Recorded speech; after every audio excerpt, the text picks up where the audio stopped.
ప్రభాస్ గారితో ఇప్పుడు first time ఇదేనా ఈ సినిమాతో ఇదే ఫస్ట్. ఇంటరాక్ట్ అవ్వడం? లేదంటే ప్రీవియస్‌గా ఎప్పుడన్నా ఆయనతో ప్రీవియస్ 3, 4 టైమ్స్ కలిసాం. ఓకే. ఇప్పుడు ఇంకొంచెం ఎక్కువ క్లోజ్ అయ్యాం. మా 2 ఇయర్స్ ముందు ప్రభాస్ అన్న కలిసాను. మొన్న షాట్‌కి ఫస్ట్ టైమ్ వెళ్ళినప్పుడు నన్ను చూసారన్న. చూసి ఇలా అన్నారు. అంటే అవునన్నా షార్ట్ అయిన వెంటనే మాట్లాడతానని చెప్పాను. షార్ట్ అయిన వెంటనే ప్రభాస్ అన్న దగ్గరికెళ్ళాను. అన్న మనిద్దరము మనం ప్రాజెక్ట్ కేలో కలిసాము. యాహ్! మనం కలిసాం గదా! 'అన్బు అరియు మాస్టర్స్‌తో పాటు కలిసావు గదా!' అన్నారు. హ్మ్. అవునన్నా అన్నా. అంటే 2 ఇయర్స్ ముందు కలిసింది కూడా గుర్తుంది ప్రభాస్‌కి. సరే. ఆ తర్వాత నుంచి నెక్స్ట్ డే నుంచి like he is very cool. And ఇది నేను కన్ఫర్మ్‌గా ఇండికేట్ చేసి చెప్పాలి ప్రభాస్ అన్న గురించి. కలిసాము. కలిసిన తర్వాత ప్రభాస్ అన్న పక్కన ప్రభాస్ శ్రీను అన్న ఉంటారు. అవును. ప్రభాస్ శ్రీను అన్న మాది పక్క ఊర్లే. వాళ్ళది నర్సంపేట, ఓకే. మాది టెక్కలి. సో, ప్రభాస్ శ్రీను అన్న ప్రభాస్ అన్నకి మళ్ళీ పరిచయం చేశారు. ఇట్లా సో అండ్ సో అంటే హలో అన్న, హాయ్ అని షేక్ హ్యాండ్ ఇచ్చాను. ఎండ్. నేను వెళ్ళిపోయిన తర్వాత ప్రభాస్ అన్న అడిగారంట. ఏంటి తనకి యాక్టింగ్ అది ఇష్టమా?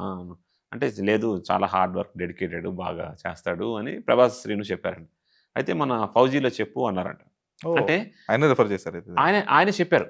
అంటే అప్పటికి నేను ఆల్రెడీ హను అన్నని కలిసాను. హను ఆర్‌పుడి గారు నాకు confirm you will be doing this film అని చెప్పారు. ప్రభాస్ శ్రీనన్న ప్రభాస్‌కి చెప్పారంట. ఆల్రెడీ వాడెక్కడ చాలా స్పీడు ఎళ్లి డైరెక్టర్‌ని కలుస్తాడు. ఏదో క్యారెక్టర్ కూడా కన్ఫర్మ్ అయింది వాడిది. అంటే హ్మ్. అయితే సందీప్ రెడ్డి వంగకు చెప్పు స్పిరిట్‌లో అన్నారట. అంటే కలిసి హలో, హాయ్ చెప్పాను. అక్కడితో అయిపోయింది. నా గురించి యాక్టింగ్ అంటే ఇష్టం అని తెలుసుకొని, నా బ్యాక్‌గ్రౌండ్ అంటే చాలామందికి ప్రభాస్ అన్న ఫుడ్ పంపిస్తుంటాడు, ప్రేమతో చంపేస్తాడు అంటారు గదా! నాకు వాటన్నిటికన్నా ఎక్కువ ఇచ్చారని ఫీల్ అవుతాను. ఫుడ్ నాకు ఫుడ్డొద్దు. సినిమాలో మంచి అవకాశాలొస్తే చాలు. నేను లేని ఆబ్సెన్స్‌లో కూడా ఒక సినిమాకి రిఫర్ చేయమని చెప్పడం చాలా గొప్పతనం. అవును. ఆ సినిమాలో ఆల్రెడీ చేస్తున్నాడని చెప్తే, అయితే నెక్స్ట్ ఫిల్మ్ సందీప్ రెడ్డి వంగకు చెప్పు అన్నారట. అంటే అంత లవ్లీగా, అంత ప్యూర్‌గా ఉంటారు గదా! సో, అందుకే ఈరోజు ఆ స్టేజ్‌లో ఉన్నారు. యాహ్! యాహ్! ఆబ్వియస్‌గా. Very blessed.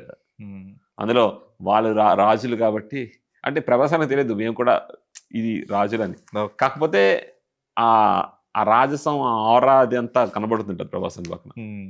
ఒక ఏదో ఒకటి ఎళ్తున్నట్టుంటది. ఒక సెట్‌కొచ్చినప్పుడు కూడా సమ్ స్పార్క్ అలాగా వస్తున్నట్టుంటది.